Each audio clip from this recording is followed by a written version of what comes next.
give me one shot here on a blue chip stock, believe me, Kevin, the only problem you're gonna have is that you didn't buy more. Nobody knows if the stock is going to go up, down, sideways, or in circles. What's good, NBA Draft World? Your boys are back. It's the Wolves of Ball Street.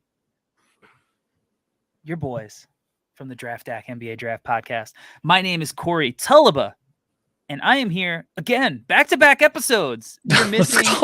We're missing Albert again. He's been really busy with life stuff. He'll be back soon. So MJ coming off the bench again. Tyler Rucker, you're again here. Welcome.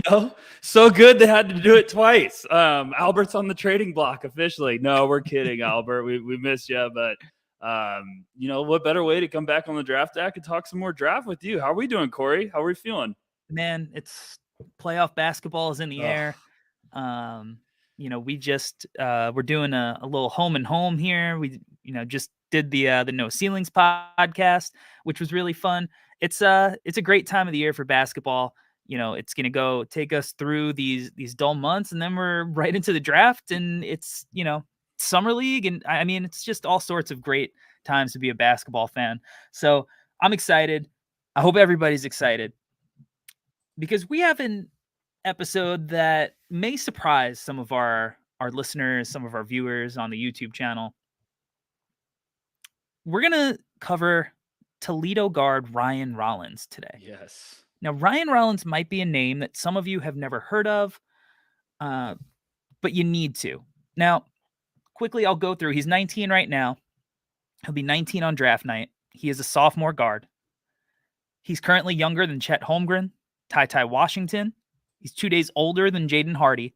So although he's a sophomore, he is the same age as many of the freshmen in the class. He's 6'4", 180. No reported wingspan, but if you watch the tape, definitely a plus. He's got long arms. Put up 18.9 points per game, 6 rebounds, 3.6 assists to 2.2 turnovers, 1.7 steals. Shot 46.8% from the floor, 31.1% from three, 80.2% from the line. True shooting percentage of 56, PER 24.7. Now, again, many of you are probably not super familiar. Ryan Rollins is a bit of a sleeper right now. He is not listed on the current draft deck. He didn't have any hype coming into the year. He's been unlisted the whole year. He is currently at number 70 on ESPN's top 100. The Athletic has him at 30, not ranked on Tankathon, not ranked on Basketball News. Bleacher Report has him at 43. Sports Illustrated, he was unranked. No Ceilings, we had him at 48 as a collective. Average stock price of 54.3. So you got to be wondering, you're doing a second round guy, like a late second round guy, maybe an undrafted guy, pretty early. Tyler, I ask you, at 54.3, with all that said, is Ryan Rollins' stock price too high, too low, or is it just right? I mean, I feel like it's too low. This is where you start waving. You fire off the sleeper siren quickly in the draft community. I think the thing with Rollins is like you're spot on, Corey, with talking about, a lot of people weren't expecting him to kind of be a name thrown into this draft class, but he's been buzzing. He was buzzing towards the end of the year. When you turn on the tape, it doesn't take long to understand why, okay, this could be a diamond in the rough. This could be something special. I love everything I've seen from him. It's one of those guys that the more you watch, the more you become a fan, the more you want to keep watching. It's like contagious. You can't turn your head away. So I would buy as much as possible if it was at that price. I mean, get me on board as quick as possible. So just like you're saying, young guard, sophomore, took the step forward in his sophomore year when it comes to like his production. He can score from all over the place. I'm a big Ryan Rollins fan, and he's one of those guys that's rising up my personal draft board as well. Where do you have him right now? What range? Because, it fluctuated. These things, you got to sit down, start moving guys around. What range do you think you'll ultimately have him in? So I had him I'm starting to do my deep dive on him. I had him before that, just kind of briefly watching him. I had him at 36. And I know some people out there, you're listening, you just heard Corey say all those prices. You're like, wait, ESPN's got him at 70? Like, blah, blah, blah. It doesn't even have him ranked. Like, he's one of these names that there's a wide range. There's some people that believe that he could be a first rounder. There's some people that think that he's a second round sleeper. I mean, Rollins is a guy trending upward in a hurry, and it doesn't take long, like I said before, for you to fall in love with this game. He's silky smooth. He's under control. He can score at multiple levels. I just love his game, and it's one of those guys. I feel like every draft cycle, I find a guy that's like this in the second round where I'm like, man, I love watching this guy play. Like, this could be something. This could be one of those like out of nowhere, like, oh, he goes 28th, and you're just like, whoa, okay, like, all right, someone's really believing like we were. So how about yourself, Mr. Tullaba? Where are you at with Mr. Rollins? Because I have a feeling I know where this answer is trending. The fact that I chose to highlight Ryan Rollins this week in the draft process lends everyone to believe, spoiler alert, he's way too low. Yes. I have him at 17 right now on my board. Whoa, all right. Okay, this is my type of episode. Let's get I'm not going to lie. I'm not going to lie. He might end up in my lottery. Yeah. I fucking love this kid's game, man. I am perplexed. This is going to be a lot of Ryan Rollins propaganda, and we are going to break down his game in a way where we're not just pumping him up, because he definitely has things that he needs to improve on. But I'm watching this kid, and I'm just going, he just needs that week on draft Twitter where everyone starts talking about him and people realize how freaking good he is. Because I watch him, and there are going to be some parts of this show where I say some stuff. He averaged 18.9 points per game this year as a sophomore. As a 19-year-old, that's the highest scoring mark amongst 19-year-old in the country for at least sophomores, probably freshmen, right? This kid is as buckety as you could possibly get. Yes. And, the fact that he plays in a mid-major is definitely one of the reasons he's flew under the radar. He wasn't getting the ESPN games, and, the people are definitely going to talk about the competition that he plays against, which is completely fair. But, we watched a guy like Patrick Baldwin Jr. go to a mid-major and completely shit the bed as a potential top 5 guy.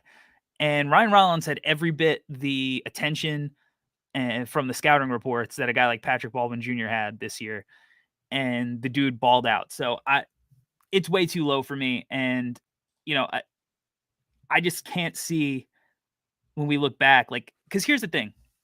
We look at these lists and we go, all right, so his stock price is somewhere around 54 right now, right? Like, I don't want to be the maniac who puts him too high to seem like I'm just trying to be crazy and get attention. Like, you don't want to do that. But it's also like there's this consensus groupthink thing that happens where you're almost afraid to go against consensus because you're like, wait a second, why does everybody else have him so low? There's got to be a reason. I don't want to be the one who moves him high. He's got to be low. And that's just not how the draft world works. And the one thing I think I'm becoming more and more comfortable with is like the confidence in my evaluations and my rankings. Now, when I say like, oh, I might have him in my lottery. Well, if he ends up going in the second round, part of it is opportunity. And like, even though I think he's a lottery talent, he might not ever have the same opportunity as a lottery pick who you just, your owner is going to be like, we drafted this dude in the lottery. We got to get him minutes. Like, the front office is saying to the coach, we got to get him minutes. Like, there's less pressure for a guy who is probably going to go, late first, maybe after workouts, potentially second round, maybe even undrafted. So, there's a road ahead. But from a strictly talent perspective, I think this dude has been getting just slept on so hard.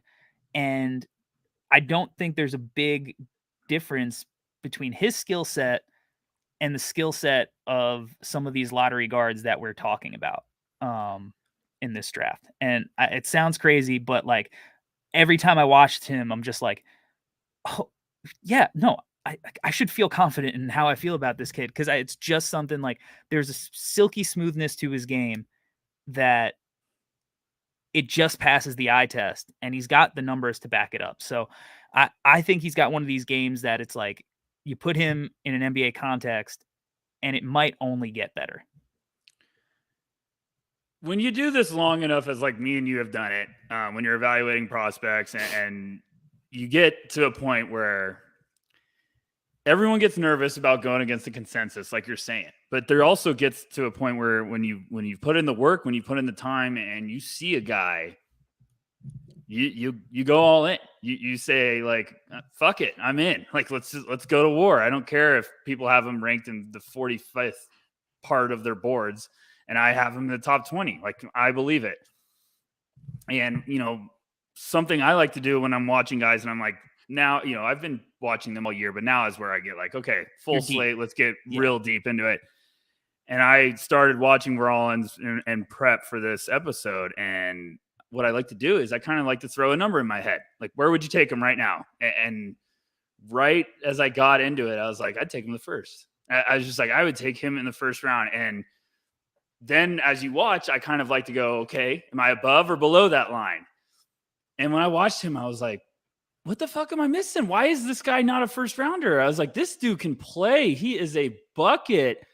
And you just see how smooth and under control. And he's not like that super bursty, like really fast. He has that sneaky speed where it's just like, it's not like a jolt. It's like he can just slowly, he glides through the lane. He glides past people, but he also can just stop on a dime. And he's got that beautiful shot. And then he's incredibly agile. Yes. He's incredibly agile. Yes. And you just keep watching and you're just like, man, this kid can play. Like, what's the story? What am I missing? So I'm right there with you, Corey. Like I'm halfway to jumping on that island with you because the more I watch him, the more I'm like, this dude could be a steal. This could be a highway robbery. I mean, what's going on? What am I missing? Like, and I feel very similarly to Jalen Williams, our friend Jalen Williams. Yes. I feel very similarly, man. I feel very similarly where I'm just like, come on, like basketball players that can hoop. Yes. I have them both firmly in the first round. So, but this is a Ryan Rollins episode, but it's the same thing. It's just like, all right, let's do this. We did it last time. We've been doing it every week. All right. You had $10 to invest. I love this game. In Ryan Rollins, Blake Wesley. Oh, you brought the wrong guy on the show. And Jaden Hardy. Oh gosh, Corey, what is going on? Yeah. Okay. These are I was proud of this one. Yeah, this is a good one. I'm sorry for everyone I had a lapse there. I'm gonna go $6 on Jaden Hardy and $4 on Ryan Rollins. And I'm sorry. I'm sorry for the Blake Wesley fans out there. I'm just not there. And I hope I get there one day, but I ain't there yet. If I had to give my money up for Blake Wesley, I'm shout out Blake if you somehow are listening to this, but you ain't getting my money right now. I love it. And I like him. It's just I'm not there. And you like him going back to college for another year, showing out and making the Jaden Ivey leap, right? Like yes, that was my dream for Blake Wesley, but not all dreams come true. I'm gonna give Rollins $6 of my money. Okay. I'm gonna give Hardy $4, and I'm also not gonna give any money. Wow. Notre Dame hates us. I love the movie Rudy, by the way. So. I started having these flashes of Blake Wesley where I'm just like, does anybody remember Jarrett Culver? and I'm getting a lot of Jarrett Culver from him. Oh boy. Yeah, I know, which seems weird because you're like, oh, you've said on plenty of podcasts that you love these bucket getting like guys who might be six men, like Josh Christopher and Cam Thomas, and I'm like, so if I'm out on that kind of guy, there's something I smell a skunk, as they say. But yeah, I'm gonna give 6 to Rollins, 4 to Jaden Hardy, and that's how much I believe in Rollins as a NBA prospect. Jaden Hardy is a guy that has been slept on as well. We did an episode on him, and he's a guy that can return some major value where he's being mocked. And I think Rollins is the same thing. I think like anywhere after the lottery, Rollins is the type of swing that it's like, to me, completely worth it. I would not argue. Again, if value wise, if you could get him in the second round, obviously that's preferable for a team. But just from a strictly value, I'm not gonna do the Josh Primo thing where I freak out because a team took Ryan Rollins and most people just aren't that familiar with him. Shout out to everybody in the chat on YouTube. Swish Talk says Rollins gives me some Trey Mann type of vibes. Hey, yes, Swish Talk, get on that bandwagon. I love me some Trey Mann. We love us some Trey Mann. Step back, king Trey Mann, and there's definitely some Trey Mann vibes from Ryan Rollins. Shifty, slithery. We'll get into that. Zachary Okoba. My only major problem is his 3-point shot, and that's something we'll talk about. And we might as well transition. Thank you, Zachary, for that transition. We'll get right into it. Thanks for the oop. 31% from 3. Very similar to his freshman season, percentage-wise. Are you a buyer or seller of his shot in the long term? Buyer? Just from what I've seen, the tough thing is with the chasing the stats is like, I like to try to watch guys before I fascinate on the numbers. Because if you look at the numbers first before you evaluate a guy, then you're like, in the back of your head, every time he makes a 3, you're like 31%. Like, so I like to see like, okay, what's the foundation? What's it look like? And I think he's got a beautiful shot. Now we have to come around to that 31% because is it just the high volume? Is it the role or the situation he's been put into at Toledo to kind of be that offensive guy that's going to get buckets, lead the team? I come away impressed with his shot. I think it's definitely something that could be a positive moving forward. Now, people hearing that are like 31%. It's like, yeah, this happens with college guys. You have to take into consideration what situation they're playing in. So he's at Toledo. They're asking him to carry the offense. Looking in front of me, he averaged 13 points as a freshman. 18.9, like Corey said earlier, as a sophomore, but like his shot attempts, he went from 11.3 as a freshman to 14.6. That's a pretty damn big jump for a guy. But also he got to the line 1.5 times more per game. So it's just one of those situations where I think we can fascinate with numbers. It's very easy. All of us do it. We go to the box scores right away. We're like, okay, what type of shooter is he? And we see 31%. We're like, oh, he can't shoot. It's like, no, I mean, if you go look at Patrick Baldwin, I promise you my man can shoot from outside, but his numbers are going to be a horror picture. So what about you, Corey? Are you buying it? Are you kind of a little sold? I'm a form guy.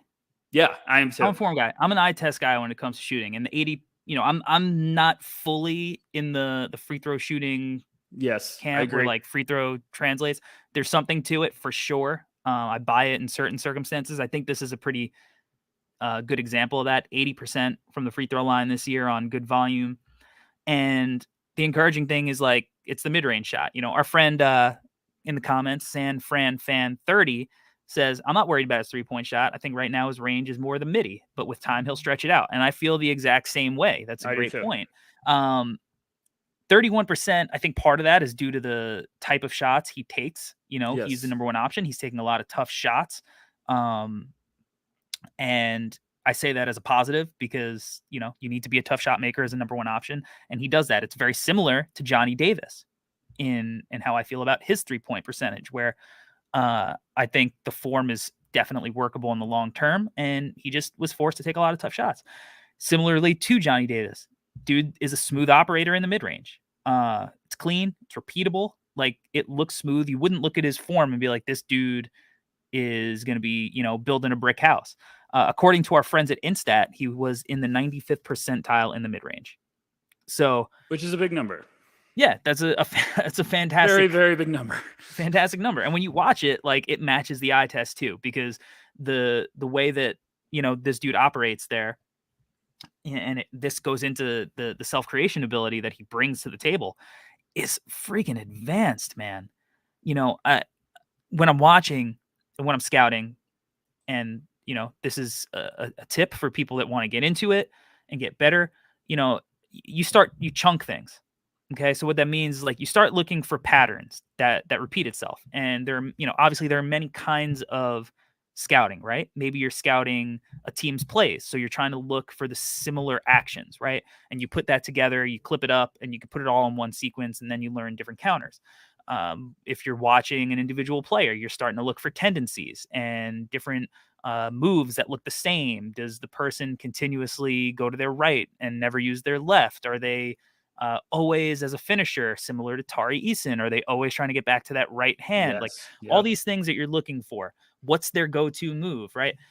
In the mid-range, Rollins is just a friggin' when he's at that like mid-post area, he's got the ball there. There's just advanced beyond his years some of the moves that he does, like dip his shoulder, step back, like he'll mix up the speed of his dribbles, and it's like all he's doing is turning into your shoulder and just not wasting any movements, not over dribbling, just like a couple of dribbles, boom, space creation, shot. Obviously, when he's coming off the pick and roll, he's also fantastic. And the way that he can knock down shots coming off screens, like when he's got room, I think he'll be able to kill drop coverages eventually. So the faith that I have in his ability as a mid-range shooter, the free throw shooting, and the fact that he takes a lot of tough shots, like I believe fully that 3-point shot is going to translate. Yeah, I mean, you go to the advanced numbers. I think he's 89th percentile as a pick and roll ball handler. 79th percentile as overall offense. Like we said it before, when you get above 60 at college, that's a big number.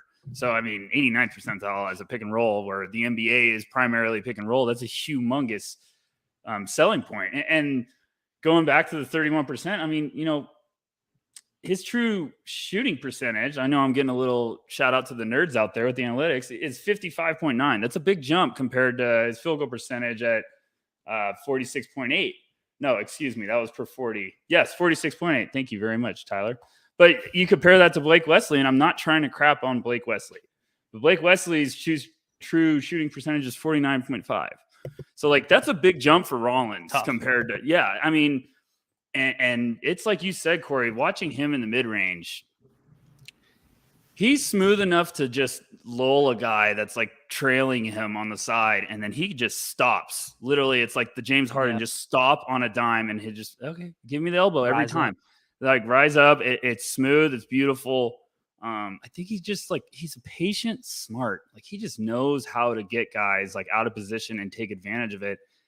And that's that feel for the game. That's playing with pace. It's playing to your speed, like making guys come down to your speed. And I think that's something that Rollins really does, that the more you keep watching him, the more you really understand, like he has a bag of tricks, and he's just waiting to keep showing them to people. And then right when you think you got him figured out, like he pulls it from deep. Like, he has the potential to be a lethal outside weapon. So just one of those guys that it's you find a sleeper like this and you just start drooling as an evaluator. And it's like you're saying, like you try to find tendencies and stuff, but the more you watch Rollins, you just see like there is some versatility there that I understand when the outside the box thinking, you're like, okay, yeah, it could be a lottery. And I'm like, that's not crazy, because I've been watching him and I see it. Like, someone's got to buy into this, because this is a young kid that has taken a step forward in his second year at Toledo.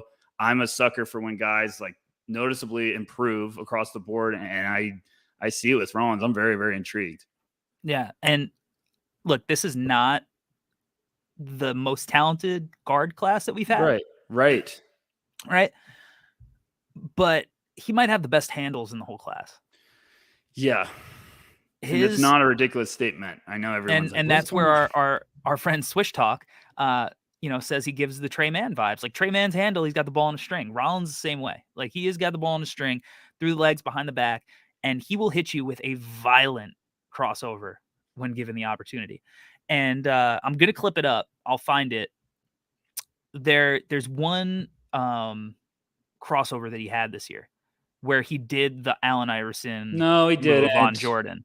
That's going to move him up 5 spots in my big board just because of that. I'll do the side by side. I'll try to put it up on Twitter. he did the Iverson on Jordan crossover top of the key to somebody, and I was like, oh man, Did he do the little and then bring it back? yeah, he did the whole thing. It was Oh, the whole back. gosh. Yeah, it was Oh. amazing.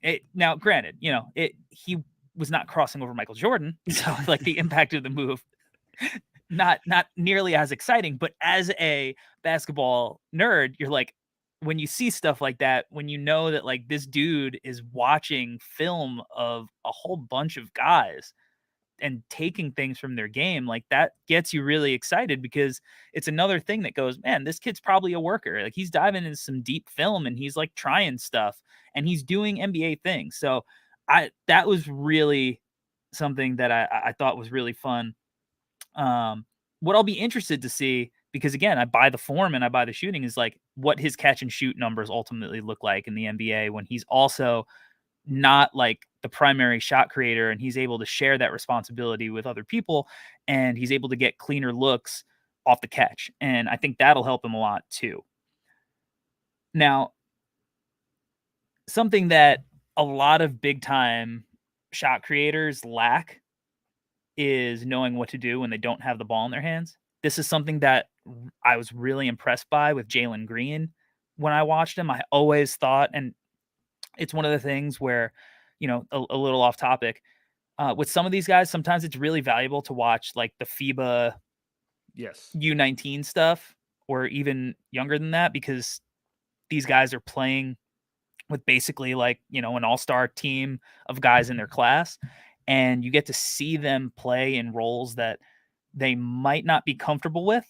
And like Jalen Green in the U19s, when he was playing with Tyrese Halliburton, who was amazing, Cade Cunningham, Evan Mobley, Reggie Perry was awesome there. That team was pretty good. That's some pretty the team good was names awesome, so and far.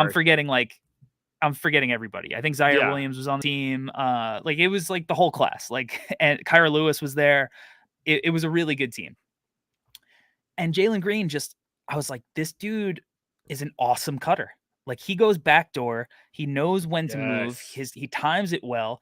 And he did it in high school too, but it was really apparent playing off the talent and how much extra space he had when guys had, the attention. I think you've seen that translate with Şengün, who's like an awesome passer, and Jalen Green's getting some easy bunnies at the hoop this year. Rollins a really good cutter too.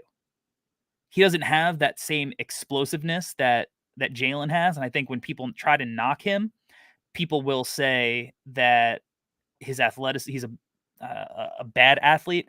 But one, I think the league is consistently going towards skill and length and versatility more than athleticism. Now, when you get somebody like Anthony Edwards, who has skill, length, versatility, and the athleticism, that's when you get your all-star, superstar type guys. But I think that he's plenty quick. He just doesn't have that same bounce that you would want from like, your top 10, top 5 type prospect. But I just love his feel as a cutter. He was the 97th percentile per synergy. That's pretty good. So I like guys who can play with the ball in their hands, but when they don't have the ball, they could still find ways to be involved. And I thought Rollins did a really good job of that.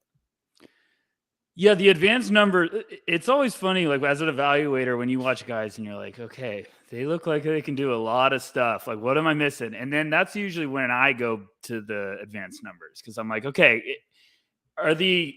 people lean on analytics. I use analytics and I'm not saying everyone has to do what I do, but I use analytics to confirm what I'm seeing. And I go look at Rollins and you find some areas where you're like, okay, those are big numbers for important areas. Like you said, 97th percentile as a cutter. And you go rank that with some guys in this class, like Ochai Agbaji's right there. AJ Griffin was 99th, which is freakish. But I mean, not a good athlete, by the way. Yeah, that's what I keep hearing. But then you see other guys like Kendall Brown. We've been raving all year about his cutting ability off the ball. He's 94th. So I mean, that's a big number. Jeremy Sohan, 93rd. So Rollins up there is like, whoa, like where did that come from? 97th. That's not bad.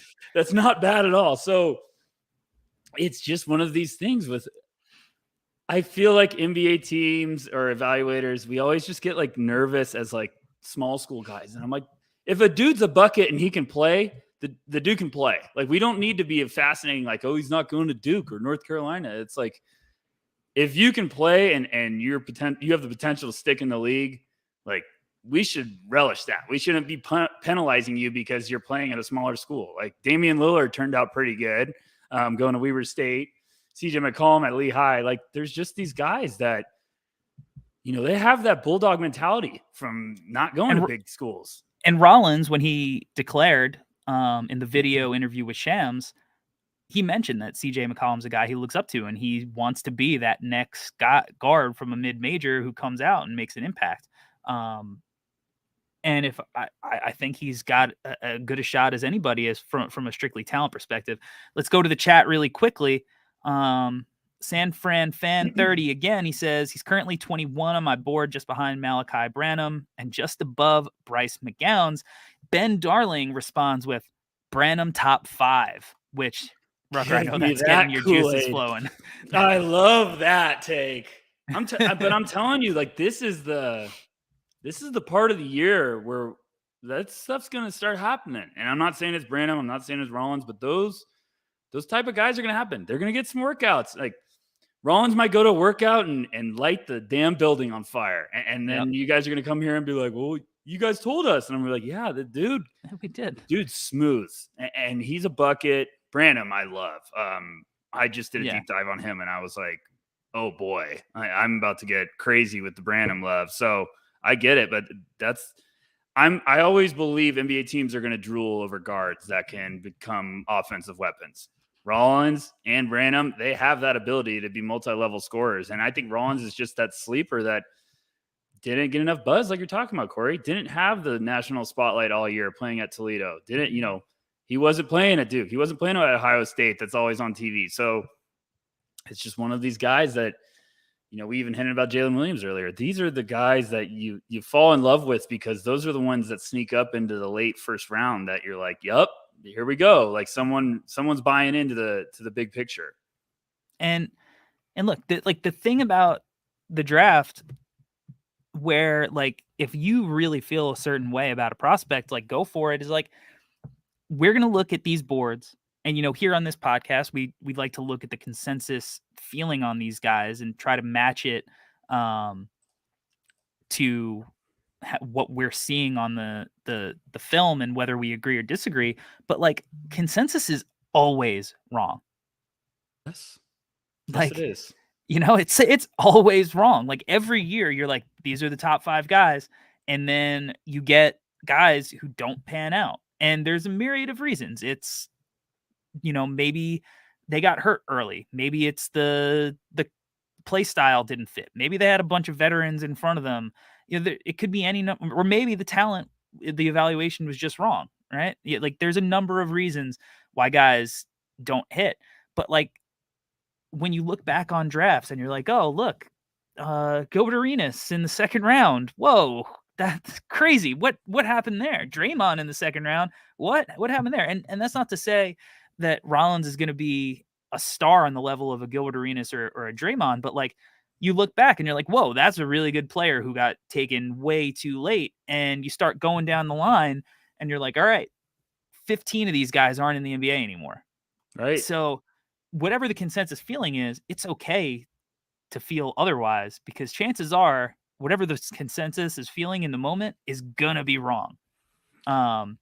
The Branham thing's interesting because it's really easy to see why this dude is good. It sucks. I had a playoff game for my team that I coach the night that Rutgers played Ohio State. And I was like, I really wanted to go to see Liddell and Branham in person. Like, it was like, a little bit later in the year, the hype was just starting.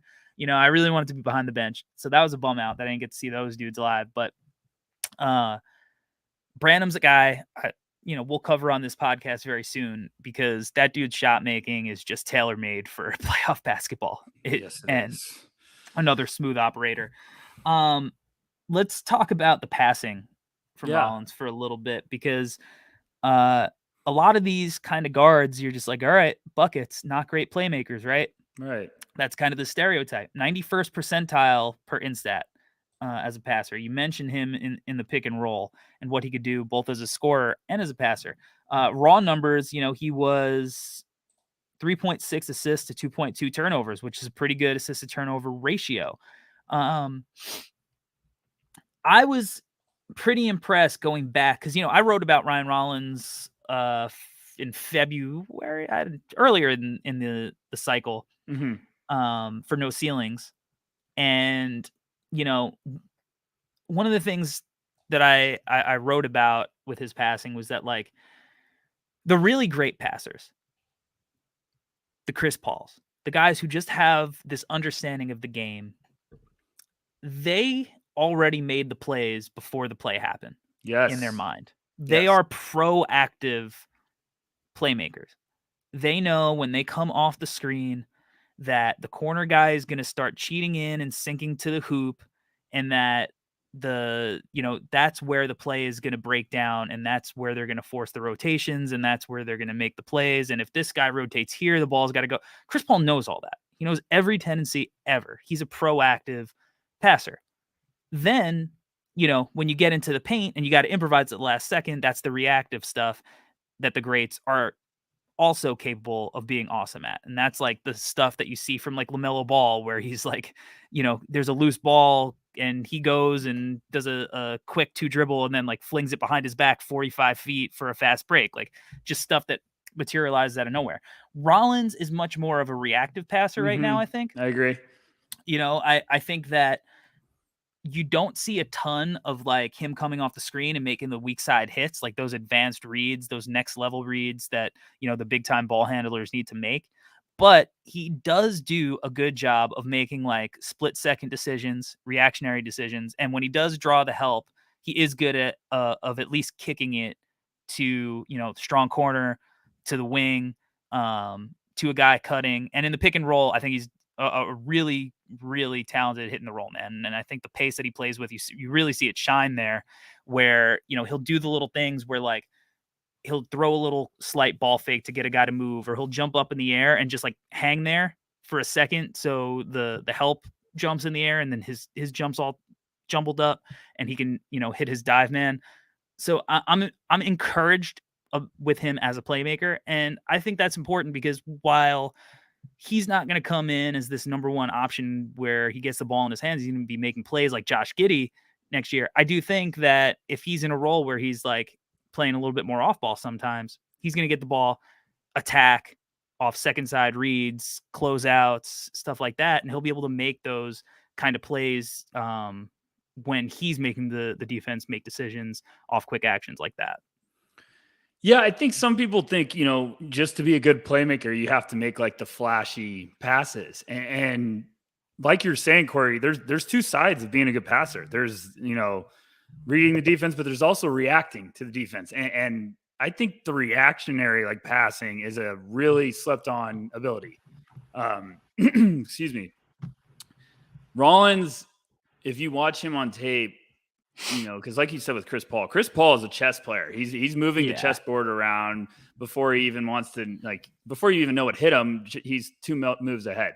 That's what makes him so special. But Rollins, like, I'm impressed. I'm intrigued with what the foundation is, because he has the understanding of like, where's the ball supposed to go once a guy commits to me. And it's the little details that, like, that's why I love Tyrese Halliburton coming out of Iowa State.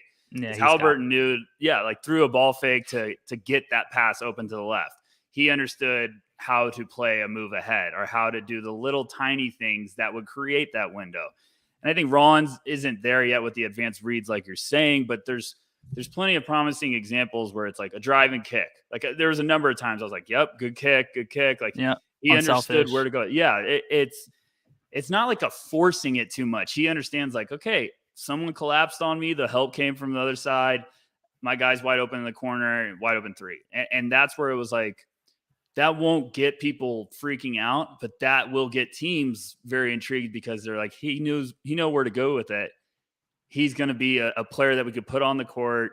He's going to keep the offense flowing, be able to find his teammate's shot when he doesn't get his own. So, it was one of those where I was like, okay, where am I going to find the area of his game that I'm not in love with? And then I found that, and I was like, I'm more intrigued because there's a solid foundation here where it's not like the tunnel vision syndrome. Like he understands how to keep the ball moving, and when it's not there, someone else is going to be open. When everyone comes down to him and gives him attention, like his teammate's going to be wide open for a shot. So I'm like you. I was pleasantly surprised. Like, cool, awesome, good, solid foundation. You can build off that. And it takes time for his, like, the kind of shooting guard that he is. Like, those guys traditionally take some time to figure themselves out as playmakers. Right. You know, Devin Booker, Zach LaVine, Bradley Beal, like those guys, it took them some years to come into the league and learn how to make plays. Zach LaVine is still a work in progress there, but has made tremendous strides. And then these guys are 4 or 5 years in the league before they start really showing that ability consistently.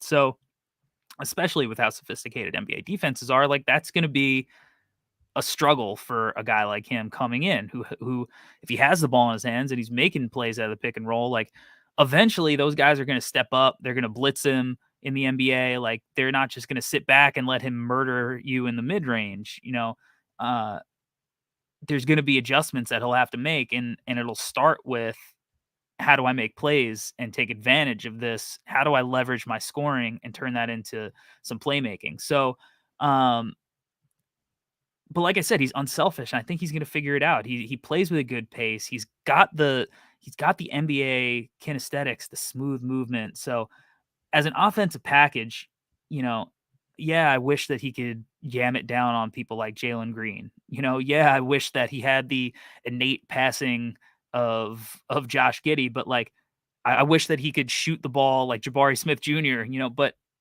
there are things, this is the reason he's not a top 10 pick. You know, like he's got things to improve on, but his base on the offensive side of the floor, to me, is just super, super intriguing. Defensively, how did you feel about him defensively? Shocked, in a good way. Yeah. I went in and I was watching him and I was like, okay, I like the offense too much. This has got to be where I come away with a bad taste in my mouth. And I was like, oh no, I'm there. Like, I was like, I believe in it. Violent hands, in my opinion, just really quick hands on the defense side of the ball. I think he does a good job of like kind of putting up a base and a foundation. I was looking at his splits, and throughout the year, the month of December, he averaged 19.2 points, 4.2 rebounds, 2.6 assists, and 3.2 steals in 5 games. And then if for everyone saying that's not enough, January in 9 games, he averaged 20.4 points, 7.2 rebounds, 3.8 assists, 1.7 steals. Yeah. But it was just like the floor awareness. I saw a couple of examples of like him understanding where to be for help, jumping passing lanes, the active hands. Guys got up into him and he was like fine. He had a good base and let them kind of attempt to go at him. Now I still got plenty of tape to watch tonight. I'm guilty of saying that, but it was just another area. I was like, yep, okay. I'm buying into the Ryan Rollins experience. But what about you? Obviously you've watched way more than me, which is, you know, not usually a normal thing because, you know, I have no life and just watch draft film all the time. You've been busy. Yeah, I've been busy. Just a little bit busy, little life busy. But what were your thoughts? Because I value your opinion. We usually see eye to eye. We're pretty similar here. I mean, you see the length defensively, and when he's jumping the passing lanes, he's you know, like you said, active hands, getting deflections. The active hands, like even when he's not jumping passing lanes, he's just using his length to get straight up and, you know, straight up steal the ball off like lob passes, stuff like that. Off the ball, you know, there are certainly times where I'm like, I wish you didn't, you know, turn your back and chase. You know, you want to see the guys as much as possible stay principled and, you know, see ball and man. And when you turn your back and you start chasing, obviously that's difficult to see the ball sometimes. But positionally, like he knows where to be. He slides over when he needs to be the low man to help out. He definitely needs to get stronger. You know, there are times when he's in help where it's just like he doesn't really have a chance of altering the shot of a big man who's rolling to the rim, even if he's there positionally. And that might be something he struggles with in the NBA too, because those guys are going to be big. But I do think he's got a good frame. He's got big, broad shoulders for him to get stronger. And he's tough. 6 rebounds a game is really good for a 6'4" guard. Yeah. I think on the ball, I think he's good on the ball. He's got great footwork. Shout out Ben Darling, who's called that out, because he does. He switches his stance really smoothly. He uses his length. He'll get into the chest and body up. Again, sometimes you see the strength. Guys will, go into his chest. They'll move him a little bit, and he'll contest the shot, and guys will finish. But that's basketball. Right. I don't think he projects to be a guy that you're like, hey, sick him. Go be Marcus Smart. Go be Davion Mitchell. That's not going to be his role in the NBA. But do I think he's going to be a guy that could be a neutral on that end? Yeah, I do. I think he could be neutral on that end. And if you can get a guy with his offensive package who will ultimately be neutral, that's a great thing. Do I think he's going to be neutral as a rookie? No, I don't. Year 2, probably not. But as his body grows and matures and he really gets that feel for the NBA game, and he, ultimately, hopefully finds himself with some really consistent minutes, I think that he's got a real shot to be a two-way player. And that's all you need. Not everybody needs to be a special Alex Caruso point of attack defender. That's a role that guys play. He's going to ultimately play a different role. But I was intrigued. And again, he does a lot of positive things. He 1.7 steals on the year, so he's making up his 2.2 turnovers just by getting the steals back this year, and which I love. And again, the rebounds, he's finishing possessions and he's able to grab and go off that. So there's stuff there on the defensive side of the ball. Nothing that I'm like, hey, you got to watch this game and to see how he locked up this dude. I'm not going to give you that game, but I definitely think he's solid enough. Yeah, he checks boxes, and just because we're hyping him up doesn't mean we're saying oh, he's going to come into the league and set the NBA on fire. No, this could be a guy like you're hinting at before. It takes a while with some guards, especially off-ball guards. People forget Devin Booker was at a point in his career where his handles were bad. It was a problem. It was if Booker can figure out his handles, he will take that next step. And they got to a point where they were putting him at the point just to force him to have to be a ball handler and a decision maker. Obviously, Chris Paul comes on board and that team really explodes. But you've seen the development. Jaylen Brown really struggled with his handles early on, developed into a shifty ball handler. But Rollins has the versatility. And I do think he has some sneaky handles that really, really jump at you. I watched his defense and I'm like you. I didn't leave being oh, Ryan Rollins, all defensive potential. I left it being Ryan Rollins could stick on the floor if he needs to. He's going to be fine. Yeah. He looked bigger to me on defense for some weird reason. I don't know why. I can't get that idea out of my head, but I feel he did a good job of using his body to defend guys when they went at him. And I know you're saying bigger guys, of course, are going to give him problems when it's going big opponents. But I just thought he was smart with being okay, I got to be fundamentally sound to have an advantage on these guys. But I don't worry about him on guarding his spot. But so much of the NBA now is being able to guard multiple positions. And I do think, look, there was no reported wingspan, but that I could find on the internet. But just visually, he's got the length to guard up. He needs to get stronger if he wants to do that consistently. But guarding his position, like you said, he'll get up in you and he'll use his size and his frame, and with his position, I think he's got in his conference he had plus size. I mean, if he's listed at 6'4", 180. If that's one of those guys too that if he just goes crazy getting ready for the pre-draft and puts on some muscle, weight gain season.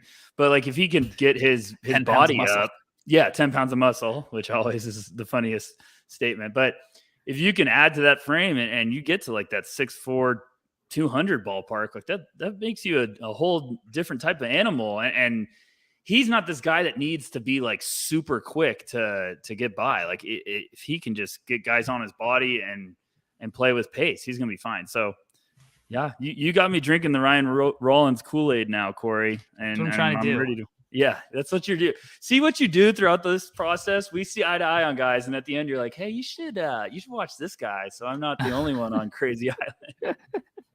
I'm trying to jumpstart the draft Twitter week where everybody freaks out about Ryan Rollins. Part of me wanted to keep it a secret, but you know, for the greater good, we want to see guys do well and get their draft stock up a little bit on in the ether. Shout out to the chat, everybody watching the show, commenting. There was some good Ron Harper Jr. chat in the going on in the YouTube my comments. boy Ronnie Harper. I love that little Ron Harper Jr. chat going on in the comments. Rutgers finest. I saw so many games up close. Ron Harper is an interesting prospect to go on a quick. I love him because he's one of those guys that I think has the potential for the Draymond bump, which is he lost 25 pounds and got in really good shape, and all of a sudden all of his skills got accentuated in a way that people didn't really see coming, because on the surface he's got that big switchy strong wing, multi-tooled, multi-skilled package, but he's just got to get in better shape. And he's got that, like, if he does, he's a guy that maybe like a team takes in the second round and all of a sudden we're 42 games into the regular season and he's playing 25 minutes a night somewhere. Like, I could see that with Ron Harper. I can 100% see it. I think someone's going to say, take him in the second round and we're going to get him to lose some weight and then he's going to stick.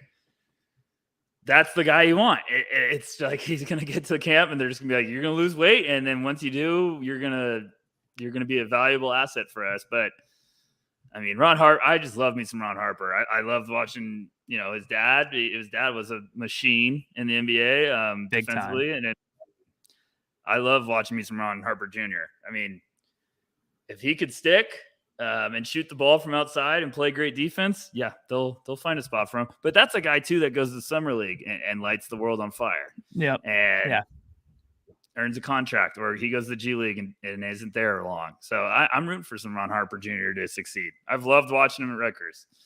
I was behind the bench for the game winner against Purdue, and when that happened, I felt like Simba and the Lion King, where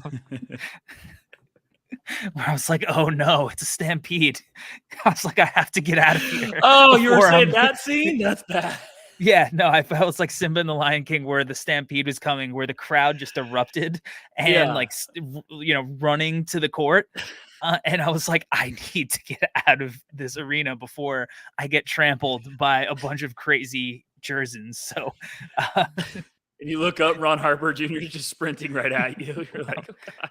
It's like and what's great, Rutgers has like an absolutely amazing crowd. And it's one of the reasons I think they had such a good season, where they were like beating these teams that they like nobody thought they should be beating. And they were just, their home court advantage was crazy.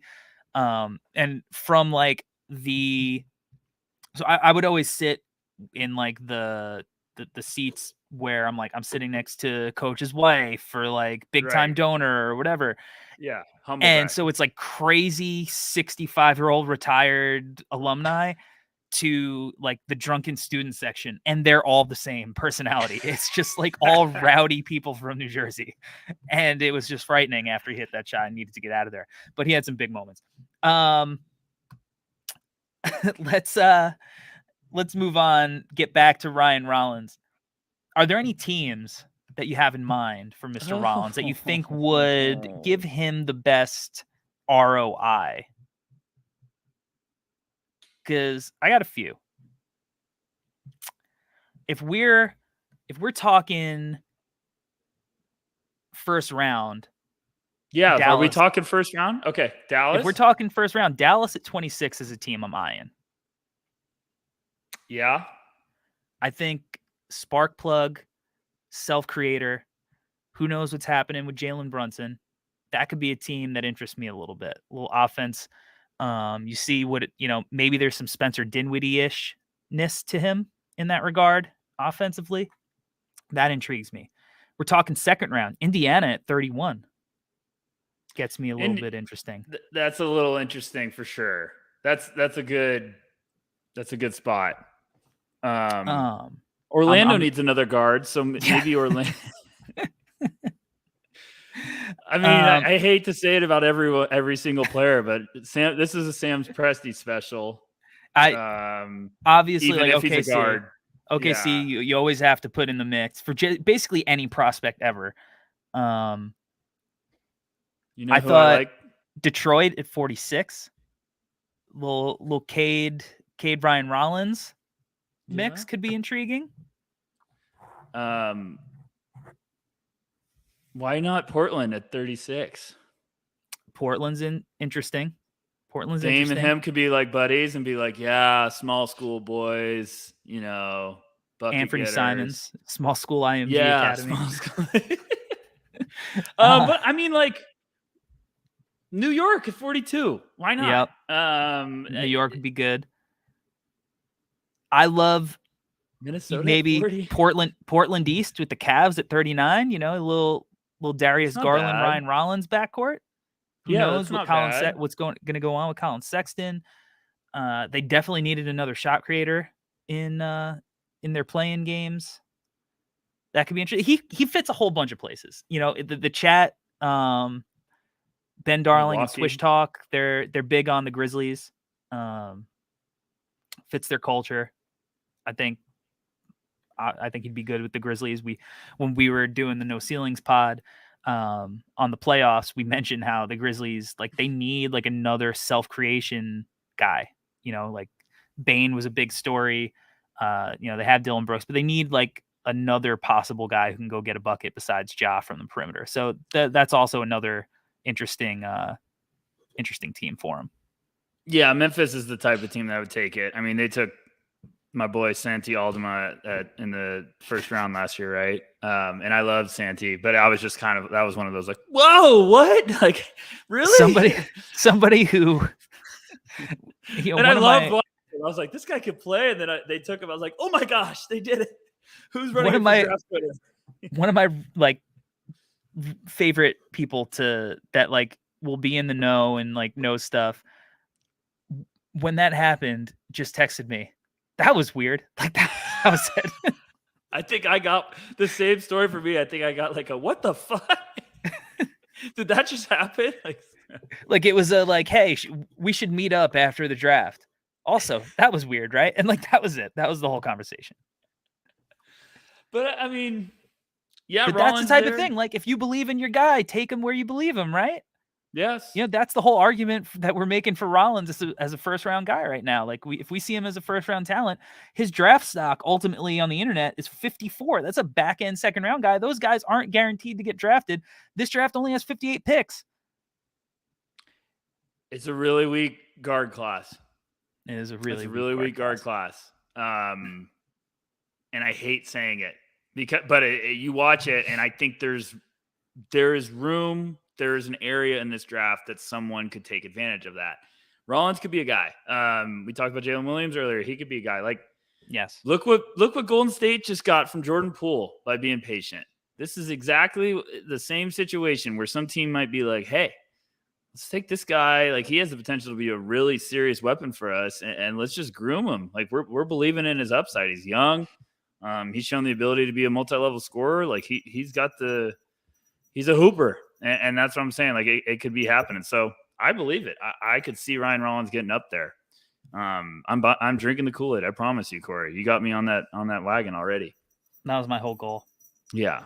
That's the only reason you did the podcast with me is you just wanted me to buy into the Ryan Rollins experience. If you were buying stock in Ryan Rollins, who may you have bought stock in previously?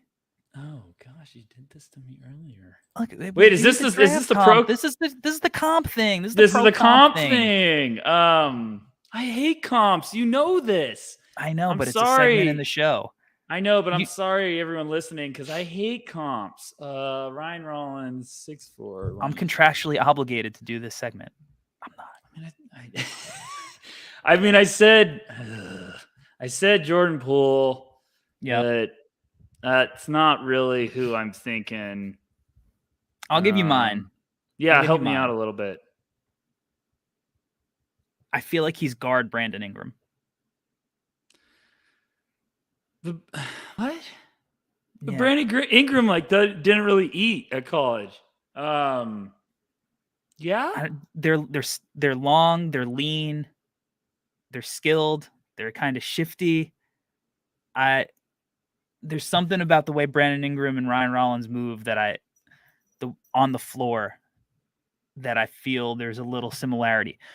I see Devin Booker in the mid range when he's operating out of the mid post. This is gonna bug me because I'm gonna get off the air and think of one, and I'm gonna be like, "Son of a!" That was exactly who I wanted to think. Now I'm just looking at player. There's the CJ McCollum shiftiness. CJ was the one I was thinking, but I was like, "Is that cheating?" Man, this is really gonna bug me because I'm gonna think of one. I would probably go with CJ. I guess it's just a boring answer. Sometimes the boring one could be the right answer. Yeah. We miss Albert's 1990s, Yeah. comps. That's his specialty. We taking the 90s guards. I don't know. He'd probably be like, I don't even know. I can't even imagine who he would give for Ryan Rollins. Can I give like a potentially terrible one without the group chat roasting me forever? Yeah, because I love YouTube you guys. Chat, please don't roast him, and also our group chat. I love you guys. I don't want to maybe like a. Gosh, I'm even scared to say it. Like a less explosive Oladipo. Okay. All right. I was looking for some more support. Not my favorite. No, but I mean, like, I'm not saying. I'm saying with like how he plays, how his speed is like changing. I feel like his feel. I feel like Much better Oladipo is shooter. He's a little herky jerky. Yeah, there's a little herky Who's jerkiness. Who's a smooth guy that I'm blanking on? Like there's a very smooth player. Not Sean Livingston, not pre-injury Sean Livingston because he's 6'7". I don't know. Maybe it's Trey Mann. Maybe it is Trey Mann from our friend Swish Talk. Maybe it is Trey Mann. All right, I think we did a good job on this episode. Yeah, I'll get better at my pro comps, boys and girls. I think the whole episode was one big "sell me this pen" segment. I think that was the goal of the episode.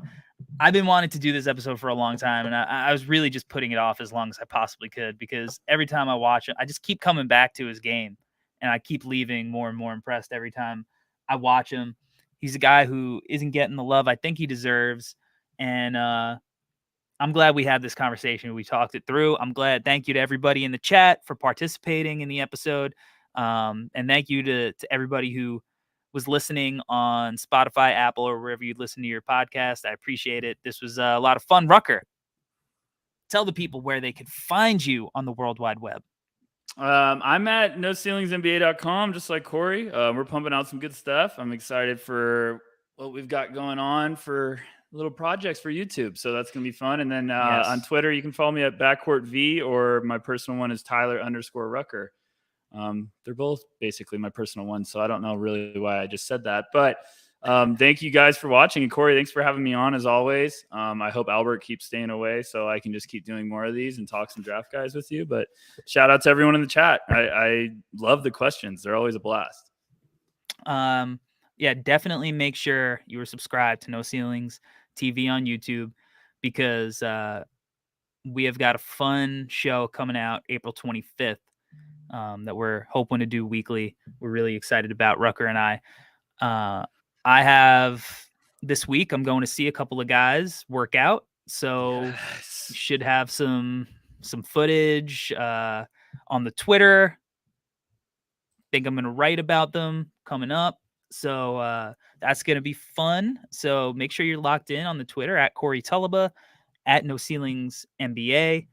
And make sure you're locked into the NBA Draft Dude on YouTube. And as always, make sure that you subscribe, share, and rate the Draft Act NBA Draft Podcast. We will be back, as always, next week to bring you the most in-depth scouting coverage in podcast form.